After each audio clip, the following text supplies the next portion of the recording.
Thank you all so much for coming. So we hosted this workshop in person last week, and we're really excited to be able to offer it in a virtual format for you guys to all participate.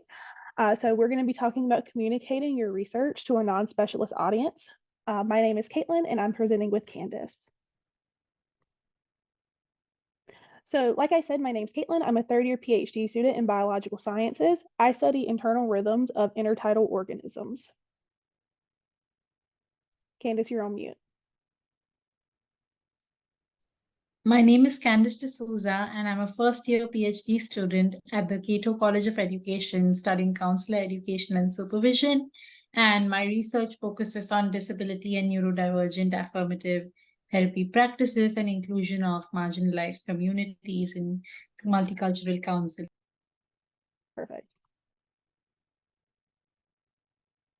So we as a graduate and postdoctoral writing center are offering this workshop on communicating your research to a non-specialist audience. And some of the goals of this workshop for today are understanding the elements of an effective presentation, especially when you're making one to people who may not be from your discipline or knowledgeable about it, and understanding ways to keep an audience engaged through the course of your presentation, as well as making the technicalities and the specialization of your content and your field specific information more accessible to people who do not come from your discipline or field of study.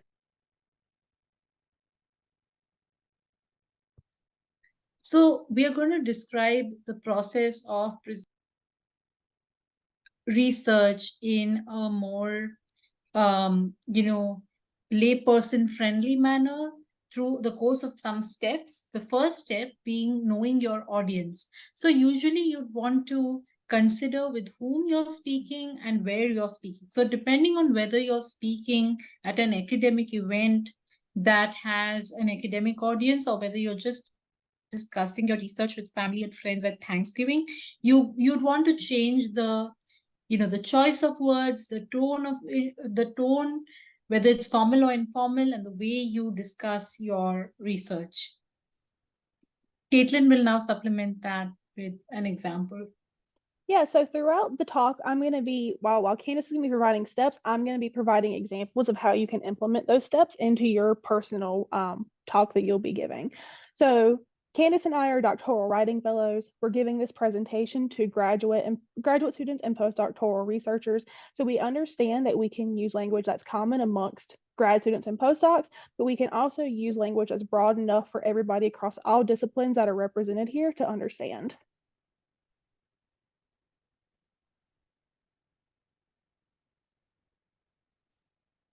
Yeah. So, Caitlin, something has frozen at my end. Just give me a second. No worries. Can everybody else see my screen still? Yeah. So it's back. I'm sorry, that was my internet. So the second step is about leading with a hook. So usually when you're starting any talk, the goal is to capture the attention of your audience so that they become more curious to know exactly what comes next. And the reason that we do this is also because, especially when people don't know the field of study, or maybe they're not particularly aware of it, a hook can really capture their attention. So a hook can be anything that can range from a question to a real life example, something that can really make the audience want to know more. And so throughout, you guys are going to get to hear about my personal research here at UNC Charlotte as my examples for each of these steps. So have you ever watched a nature documentary about marine life and seen the little crabs with a large waving claw? On your screen is a picture of one. These are called fiddler crabs, and I use them as the model organism for my research as a PhD student. So what we'd like you guys to do, I'm going to put in the chat a link to a website called Padlet.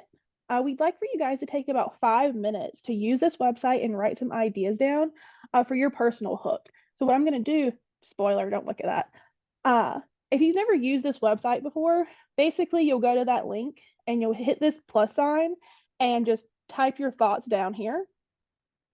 Hi, I'm Caitlin, and this is my hook. And you can publish it under this category of sharing your hook. So let's take about 5 minutes and I'll read some of the examples after those 5 minutes are done. And let us know if you have any questions.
So Tiara asked in the chat, is the hook just a quick intro? That's basically what it is. It's kind of your brief introduction to catch the interest of your audience.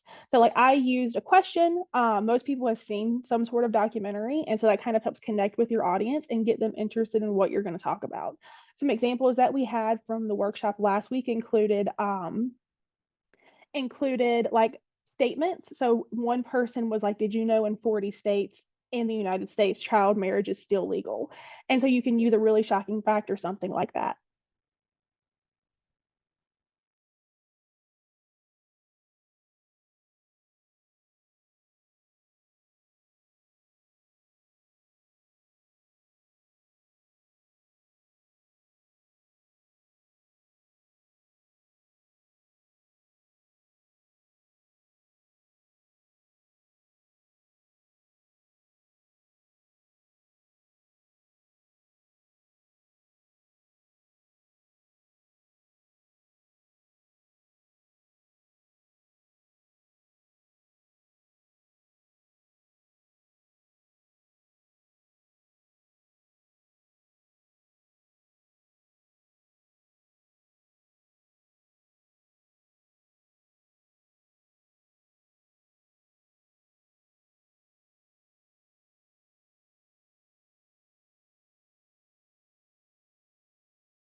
Okay, so we have several examples now. I apologize if you hear my dog in the background. There are children riding bikes in my neighborhood, and he's very unhappy about it. So we have a few really good examples. Would any of you like to share your hook and then kind of talk briefly about, how this ties into your particular research?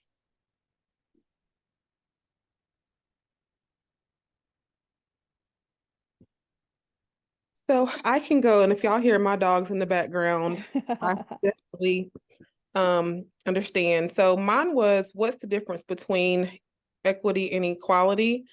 And so it ties into my research because I am really emphasizing the value of equity in my research among Black girls in urban schools. And so while equality is good, if we have an unequal distribution of resources that can support their academic success, then I would more so want to weigh in on equity so that we can have buy-in to that in schools to kind of push my research forward. So that's the nutshell. Perfect. Thank you so much. That's an excellent hook. I really liked that one when I read it. And I think that's a great way to get people to start thinking about what the difference is between equity and equality to then lead into your talk. Thank you. Thank you. Anyone else, really quick, before we move on to our next step? Who wrote the shellfish one after I just talked about crabs? That would be me. Quentin? Yeah, I'm here. That seems targeted. No, I actually used this hook earlier this year, but I study host microbial interactions in a local sea anemone, and something we found was a pretty good hook for the general audience was, we can relate this to shellfish, which a lot of people consume in our state and across the world. So that's a good hook that I like to use. Perfect. Thank you. This ties in because now Quentin's one of my co-authors on my crab paper. So now he gets to learn more about shellfish. Okay, Candace, you want to talk to us about step 3? Yeah. So the next thing to do after you've given the audience your hook and created that curiosity, you also want to sustain that curiosity by telling a story, something that's relatable, something that's accessible. So however complex your concept is that you're researching, you can really tell a story about it by getting people interested and giving very, very thoughtful or relatable examples throughout the conversation. Awesome.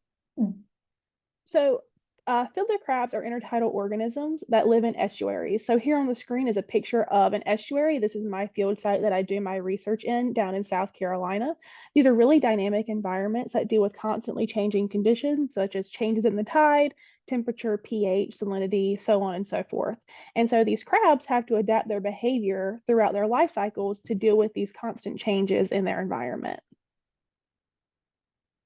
The next thing that you could try to do is to make it emotional. Now, if I keep talking in an absolute monotone like this, at some point you're going to lose interest. But if I start modulating my voice, changing my tone, and using, maybe hand gestures or changes in my tone and conveying my passion for my topic through my own excitement, through my own enthusiasm, and if I really can convey how strongly I feel about my research through the tone of my voice, my facial expressions, my non-verbal cues, this can really help engage an audience that may otherwise have had even absolutely nothing to do with your field. So one such adaptations that these fiddler crabs have to living in these dynamic environments is an internal mechanism called the circadial clock. This lets them know when it's going to be high tide versus low tide, and they use that to keep track of these changes throughout the day in order to change their behaviors to adapt to that environment. The next thing you could do is also to meet people where they are at. So even if the audience comes from a different discipline, they may have some knowledge not necessarily of the exact concept you're studying, but something related to it. Like Caitlin used the example of, regular crabs and then went into explaining what exactly fiddler crabs are, etc. So you want to bridge the gap between any existing generic knowledge that your audience has and take them and establish a baseline to take them a step further into something that's more specifically related to your field of study. So you take what they already know, establish a baseline, and build from there to take them to a place of somewhat understanding the specifics of your own research. So if I remember right, Zoom has the option to use emojis. So how many of you have been to the beaches of North Carolina? You can clap, you can just do something with your little Zoom emojis to let me know.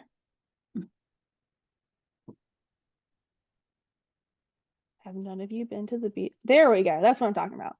Awesome. So if you've been to our beaches, you may have noticed that we have 2 high tides and 2 low tides every single day. So this is called a semi-diurnal tidal cycle. So basically, what I'm doing there is I'm building off of something that you guys know. You've been to the beach, you've seen that we have different times of tide throughout the day.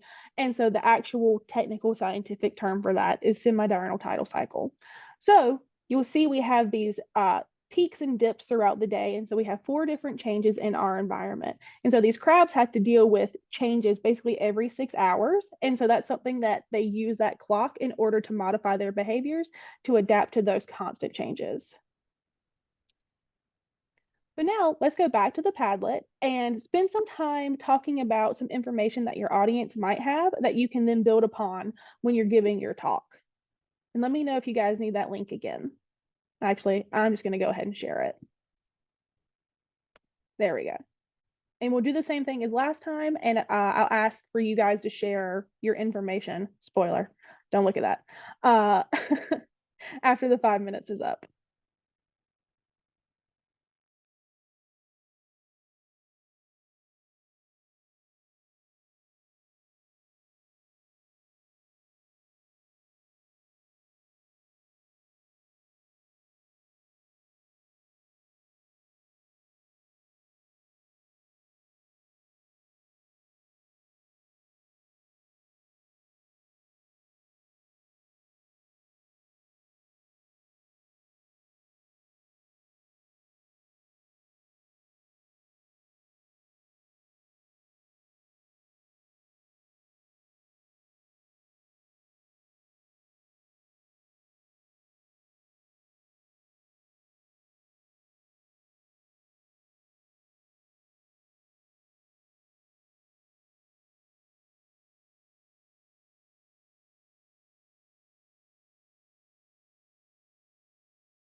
Awesome. It looks like everybody's done typing. So would any of you like to share kind of what your information here that you've put into the Padlet and how that can build upon the baseline knowledge of your audience to integrate into your research?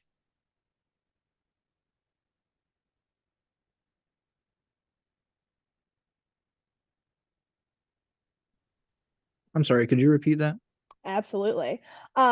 Who would like to share kind of their information that they discussed here and how that can be built upon for their audience to learn more about their research? Does that make more sense? Yeah, sorry, I just couldn't hear Fantastic. you. But No I can worries. start. So this idea of using shellfish as a hook really builds into what I do as a scientist, and that's studying these bacterial interactions in this local sea anemone. And we can use it as a model to understand like bacterial infections and transmission from either prey to animal or any other instances you can think of, but we can relate it back to shellfish because we all eat, well, most of us eat shellfish. Cool. Thank you. Tiara, I'm going to assume that this one was you. Do you want to talk a little bit about your information that you included here? I like that you included your references. Yes, of course. And y'all, I'm eating dinner too, but that's on the recording.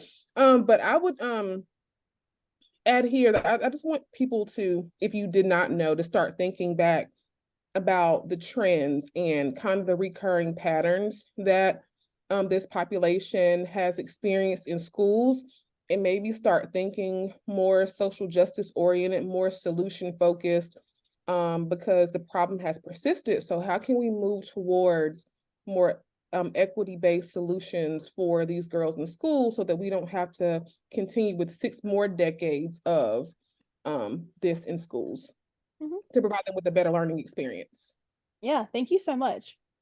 That's awesome. Thank you guys for the examples. Perfect. Candace, would you like to lead us into step 6? Yes.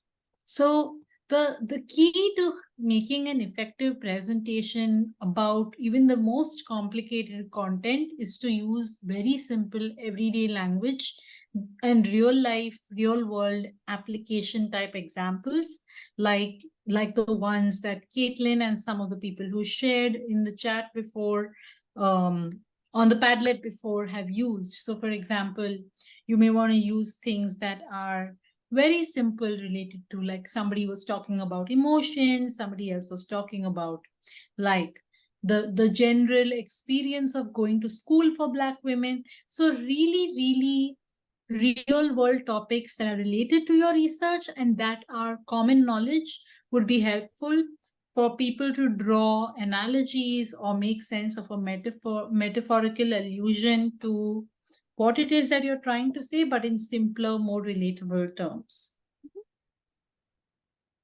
So many of us have had the experience before of waking up before our alarm clock. So we have an internal clock called our circadian clock that helps us keep track of the day versus the night. So if you wake up before that alarm clock, that's your internal clock letting you know, hey, you normally wake up about this time every single day. So this research can be used as kind of building blocks for me to study the circadian clock. And so I'm using all these previous decades of work to kind of lay the groundwork for what I'm now doing as a PhD student here at Charlotte.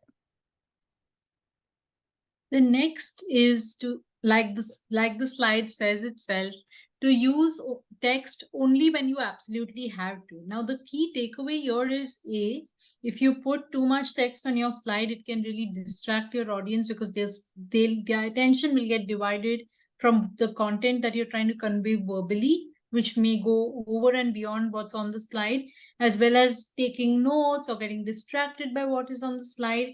And also making sure that your slide has something graphic that can hold on to their attention, while also making sure that that attention, is directed at whatever it is that you're trying to convey.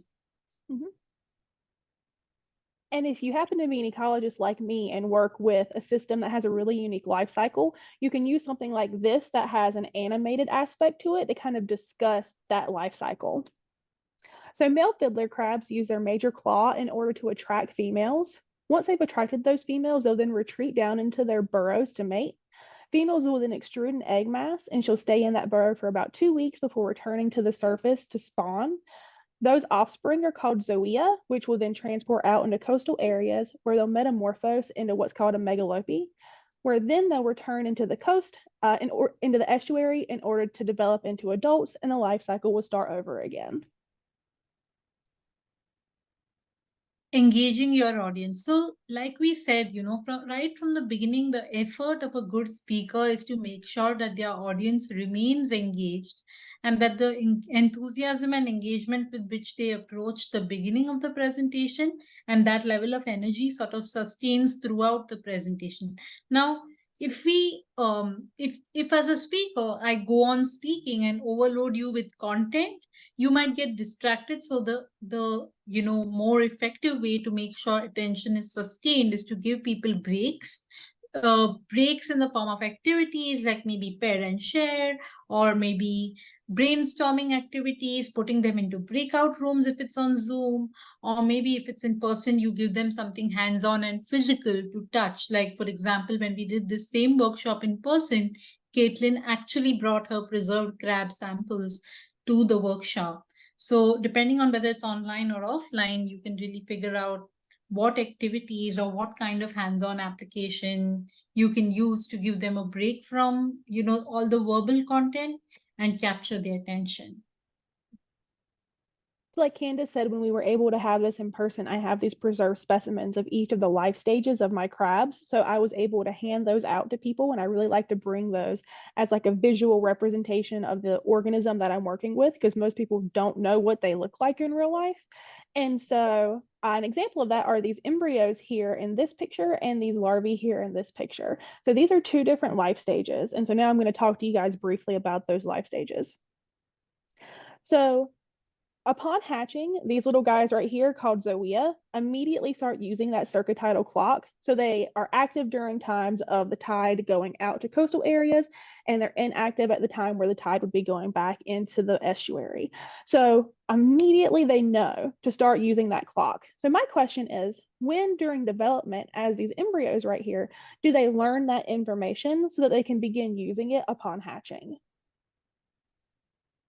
So now this is our last Padlet activity. We would like you guys to kind of start thinking about some activities you could create to keep your audience engaged. Some examples from the last time that we held this workshop. It doesn't have to be like a physical thing that you bring to people. You could do something like asking a question to start engaging discussion. Actually, Tiara's example from earlier about asking people the difference between equity and equality would be a really good activity to kind of pique the interest of your audience and start getting their minds working about the topic. So let's take a few minutes and come up with some unique ideas for some activities that you could hold.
Okay, awesome. It looks like everybody's done writing just in time. So these are great examples. I really like the lyrics one. Tiara, I'm assuming that's you. I think this is a Me really good too. idea. Yeah. Did you have idea like I don't want to put you on the spot. Did you have an idea off the top of your head of a song or music in particular? Oh man. Candace, did you want to go first? I know you said it too to give me some time. That's okay. Um, I'm not gonna put you on the I'm spot. thinking, um, there's a lot that I probably could think. It might be maybe something from the Crooklyn soundtrack. That's one of my favorite movies. Even if it's, let me not say a song, but it would just be naming the lyrics or finishing the tune and then having folks think and then processing what we've shared in the space. Yeah, I think that's a great idea, and that's a really unique way to like get your audience engaged. Mhm. Thank you so much. Uh, who else wants to share? I know I keep putting Tiara on the spot. Who wants to voluntarily share what their idea was?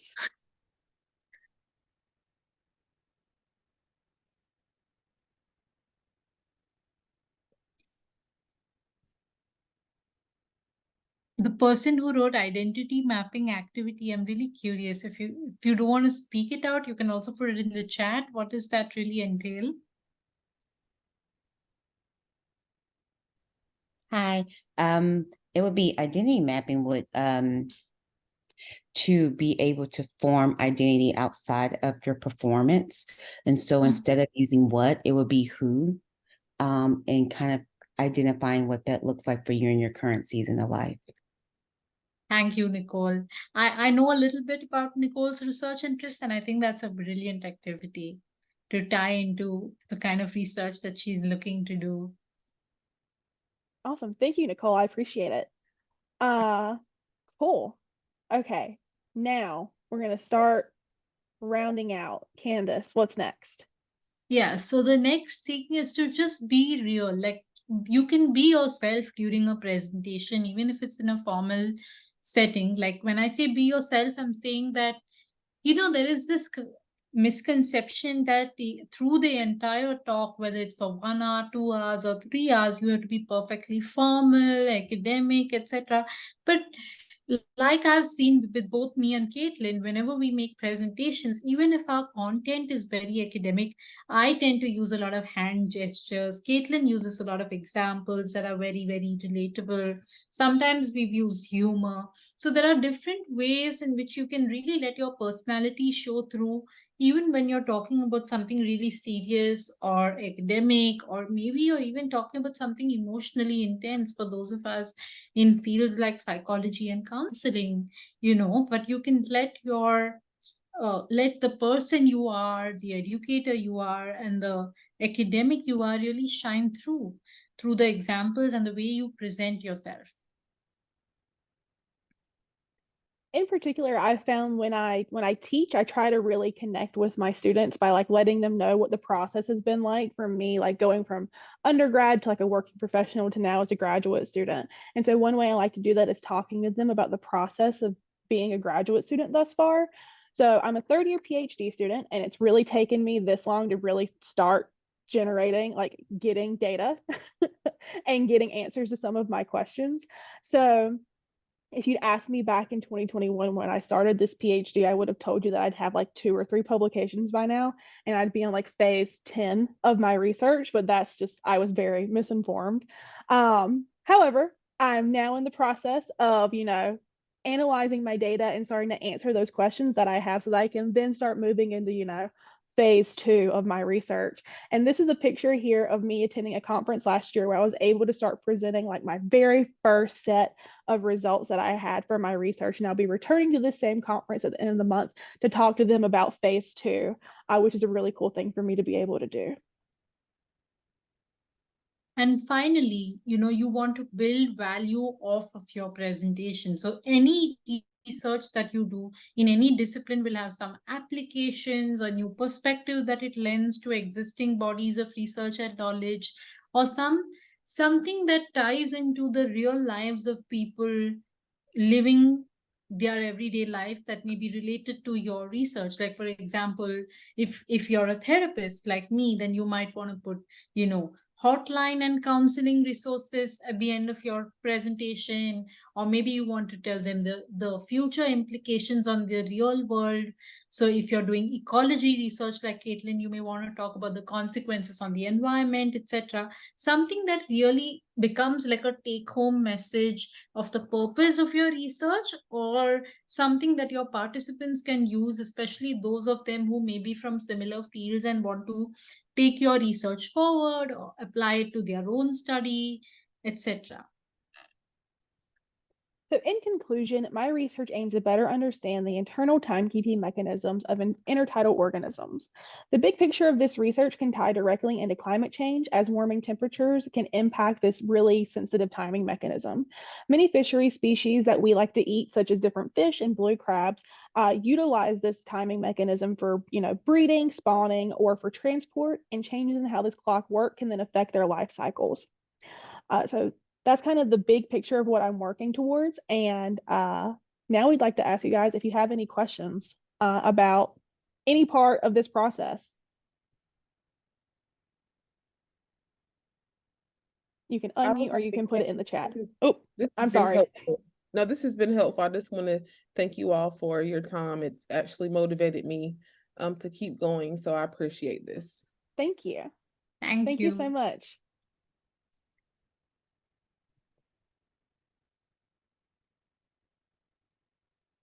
Yeah, so I guess for these activities, right? What suggestions do you have on a larger scale, right? Beyond the classroom, more like conference level, right? That's where I spend a lot of my time communicating. So that's a good question. So I'm actually let me go back a few slides. If you look on this poster, I actually had a QR code on my poster last year that linked directly to a video showing the behavior that I was discussing in my poster.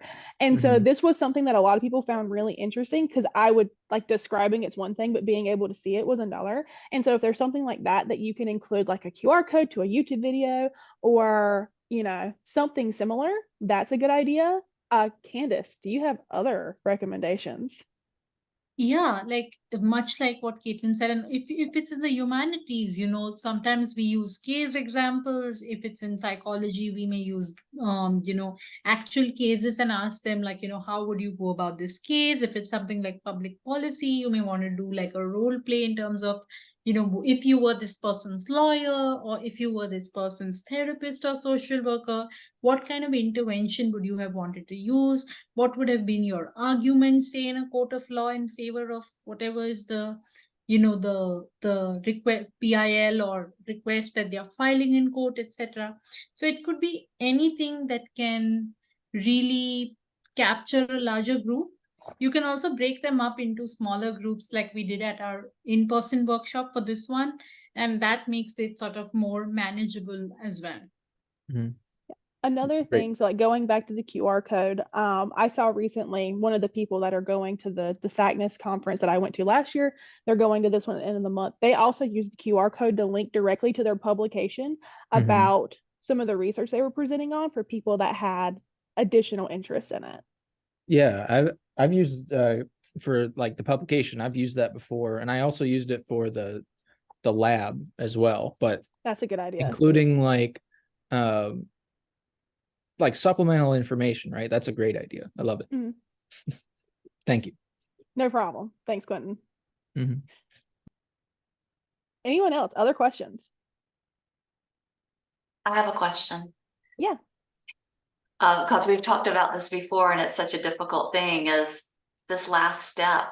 How do you strategize ways to understand the big picture? Because I know from working with writers for decades now, that's a lot of places where they struggle, is with that kind of conclusion and bringing it out to the big picture. Yeah, definitely. Candace, do you want to go first? I think you should go first, because I'm still gathering my thoughts on that. No, that's fine. So that last step is my least favorite step, because I really struggle sometimes with the big picture, because when people ask me like, so what, it like triggers something in my brain. It's like, I just told you. So what? You should just care. But it's really something that you have to consider. This kind of ties back into step one, like knowing your audience. If you're talking to stakeholders, take into consideration what they care about. So like with me, thinking about if this can tie into fisheries, people care about the fish that we eat. People care about how that can impact the bottom line of how many fish are being able to be harvested, to be sold, and, you know, used for consumption. Talking to like family members, it's a different kind of strategy when they ask, so what, like, why are you spending 5 years studying crabs? I come from a coastal area, so I can tie that back into their love for nature and going to the beach and seeing these particular environments and then connecting with them in that way. So really understanding who your audience is can help you know how to talk about the big picture, but it's something that's not easy. Yeah, I think I agree. The only thing I wanted to add to what Caitlin said is also, even if, say, the stakeholders don't have, or the audience doesn't have direct stakeholders in the field that you're discussing, there has to be some larger world implication to the work that you do. So, for example, for me, if I'm talking about, say, neurodivergence and you know, therapy practices, many people in America, even if they don't have like a diagnosed condition, would have been in therapy. So and in the process, maybe they've experienced being with a therapist who didn't really get them. So my way of doing that is to always say that, you know, the reason we need affirmative therapy practices for the minorities is because there is nothing more painful than having a therapist who you opened your heart out to and they didn't really understand. And so if we want to help, say, people in marginalized communities, we also want to make the world more accessible for everybody involved, including the majority. So saying something that can tie back to why this research meant something to you in the beginning, because like you said, ma'am, you know, as you get along with your research and becoming more technical about it, you lose sight about why it meant something to you emotionally in the first place. So going back to that version of you in the first or second year when you were designing your proposal and defending, which is where I will be soon, you want to go back to that feeling and why it meant something to you, because that was the time when you were thinking about all these things and how it could matter to the people around you that you're talking to. All right, Candace, do you want to tell us about the GPWC? Yeah, just to tell you a little bit about our new graduate and postdoctoral writing center, we offer writing support for graduate level writers, so certificate programs, master's level, doctoral students, as well as postdoctoral scholars who come with specialized knowledge. And maybe, you know, sometimes all the knowledge is there, but maybe you're struggling with, you know, starting the writing process or putting your thoughts down on paper. So we offer a host of writing support services, one of which is individual tutoring that involves one-on-one feedback. And this is not necessarily just for your dissertation. It may also be for assignments along the way in your program, where your instructor may have given you some feedback and maybe you want someone to go over it. Maybe you want a pair of eyes to just, you know, peruse through it and tell you what could be better. Dr. Russell Pinson offers dissertation coaching one-on-one. You can feel free to email her if you'd like to talk about that. The dissertation coaching process, again, involves maybe discussing struggles that you're having with the dissertation process, writing, writer's block, the feeling that sometimes maybe you feel more detached from your research than you'd like because you've been doing it for so long, etc. We also offer writing presentations and workshops like this one. We hope to have another one in the spring, and writing events like, you know, writing retreats, workshops, and things like that. And also there are writing classes offered by the Words department and several other departments on campus for graduate level writers to refine and polish their writing skills, offered also by the graduate school. Awesome, thank you. So thank you guys so much for coming. We really appreciate you taking some time with us this evening to learn more about communicating your research to non-specialist audiences. We hope to see you in the GPWC soon.